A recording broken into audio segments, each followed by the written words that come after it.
So here we are, game 2 of the Valhalla Clan Golden Chair tournament.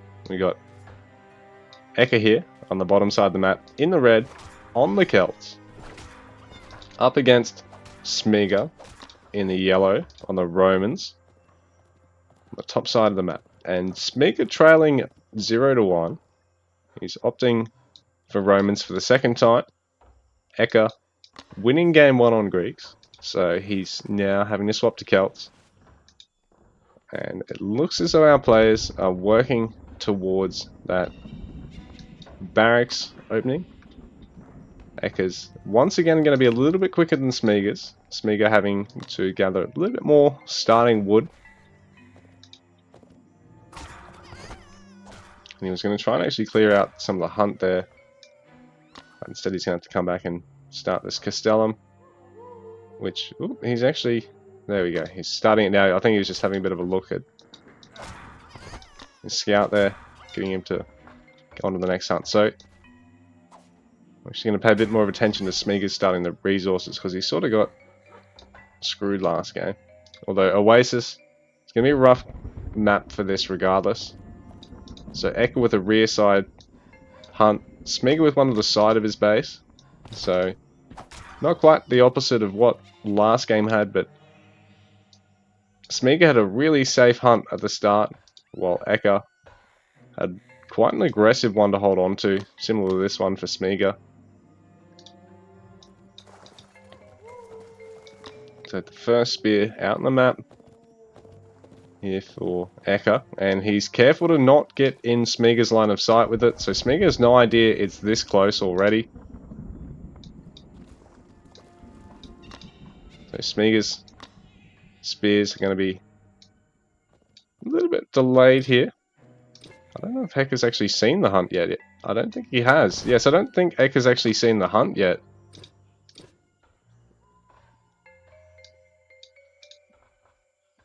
Smiga hasn't really scouted much of Eka this game. He's just going for the greedy overall map scout. Sometimes you got to, particularly on a map like this where knowing what you're going to be expanding onto or where you're going to be pushed into is actually quite important. There's not a huge amount of outlying resources out on the sides of the map. Not that they've really scouted them yet, but most of it's really highly concentrated around this little lake, which has got a few schools of fish on it as well. So if you can control this early on, you can actually pull well ahead. So both our players, that's some way off for them to do so. Okay, that's a really good number of wood gatherers, considering he's playing Celt. We don't really have to gather any gold here early on for the spears, and then don't have to gather any wood for the town centre to start their age up. Smiga actually floating a fair bit of wood at the moment. Is he going to try and go for a dock, or just go for second Castellum, or just waiting to age up here, because he still needs a fair bit more food in order to age up. Ah, here we go. He's going to sneak in hunting dogs, which is not a bad idea. I quite like doing this myself, because as long as you can get on a second hunt, hunting dogs is going to pay for itself.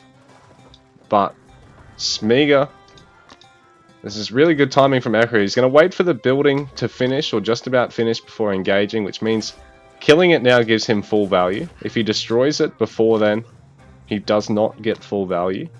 His opponent loses some of the resources, but not all of them. Gets some of them back as soon as it's destroyed, while it's still in the build stage. The spear getting caught by Eka. Perhaps a bit of a mistake though, because Smiga, 7 spears, Eka, 8, but with that one falling, it sort of throws away his starting civ advantage. It's nice for Eka, but I don't know if he's going to get the villager. Oh, actually, he should do. He should do. No, he's going to leave it on 2 health, so Smiga, well timed, good defense there, but now he's out of position over on this side, and Eka should be able to pick off a couple of villagers. So this is a little rough for Smiga. Getting pressured as he's trying to make the transition to the second hunt. This is why I sort of try and make sure I finish off the first, even though It is more efficient to have the second storehouse finished before everyone gets there, because then you're having it, you know, guaranteed it's only built by 1 or 2 villagers. Eka actually trying to lead Smeagol to the Crocs there. So Eka aging up. It's a little bit faster than Smeagol's. He's actually got the resources for the town centre a lot quicker as well. Getting hunting dogs, it's a little delayed. So maybe this build of getting hunting dogs before the second TC when you're going spears first is a mistake. Maybe. We'll have to find out here. So Eka, 21 vills to Smeagol's 20. And he is going to get the next one quicker as well. Already starting longsword production. Not able to finish off that storehouse. Smeagol now needs to bring these spears across. There's no need for them to be there anymore. And they'd really be invaluable in this fight, because it's 10 Celt spears versus the 7 Roman. The Celt spears do hit. Oh, they used to hit a little bit harder. They don't actually hit harder at the moment, which is a bit sad, because they're actually 100 health weaker. They're faster though. So the Celt spears used to hit harder. They used to have 1 more damage, and they've obviously got a smaller health pool than all the other civs.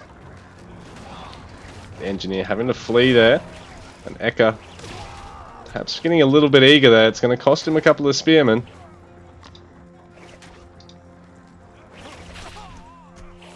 Smeagol trying to just keep everything well defended. 2 health villager there. So Eka's 29 vills, Smeagol 22, and at the moment he's struggling a bit for food eco. He actually needs these guys to be gathering food, not the stone. I think this might be accidental. I don't think he's looking at making a lot of towers. Yeah, he's going to transition them back towards the food. So it's a bit of a mistake there, because this is going to cost him a bit of production here. Eka, 31 vills and 55 pop to Smeagol's 37 and 23. So this is not the start that Smeagol would have wanted. Oh, and he doesn't even need the houses. You might as well slam down another Castellum. And then your Praetorium, because right now Smeagol has the space. He's got 25 available population space. Eka literally has 1. And he'll just be adding 1 or 2 houses. So yeah, the smaller this gap between your total population and your current, the better, because then you're basically saving 50 wood here. Smeagol could have these 2 still not being produced yet and be up another 100 wood. But in saying that, he probably just needs to slam down more production just to try and close that gap. Or he could even start on his armory if he'd wished.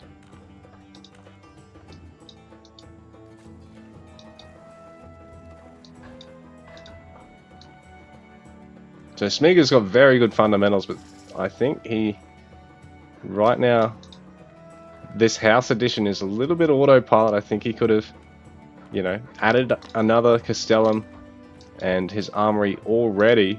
He's already got plenty of stone too, so I don't think he needs to go all the way up to 4 stone gatherers. He's already got enough for 2 of those Age 2 armory upgrades, so he probably really just needs to keep gathering more gold, get that armory started, and have another Castellum there, so I think that's a slight mistake from him. So you've got barracks, grove, and barracks. Already Bard Hall as well here for Eka. But he needs to get more gold if he wants to get the movement speed upgrade. So Decurion production here for Smeagol. This could really help him out. At the same time, I do think he needs to burn through this bank of wood he's got and be careful that he's not gathering too much food or gold before adding more production here. Because there's no point in having a lot of resources in the bank if you can't spend them. And so far, in a lot of the games I've played with Eka recently, and in the games I've had the joy of watching, he's actually done a great job at spending. But here we go. This will be why. He's trying to get Age 3 through this. That'd explain why he's gathering stone so heavily, but even still, I think he's gathering it still a little bit more heavily than he needs. He can already get the H3 Town Center and an H2 upgrade. No armory yet, and obviously he's going to need over a minute now to add that H3 Town Center, so he's possibly gathered this a bit preemptively. He's adding that second Castellum now, but it's 105 population to 81, so Smeag is going to have to be careful that Eka doesn't shove him the moment this finishes and before he can take any H3 upgrades. Decurion taking some fights against longswords, but they're not going to snare him, so he can just pretty much just run, be used as a second scout, and he can just heal up through all this.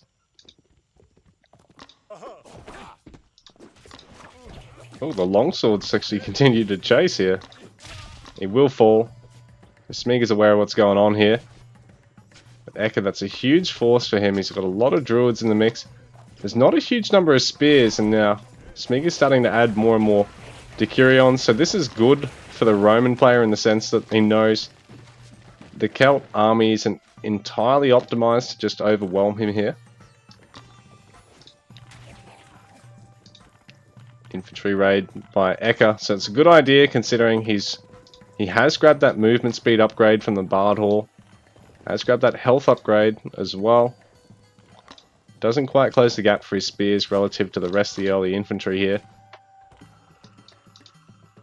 but he can do a bit of hit and run, put a lot of pressure on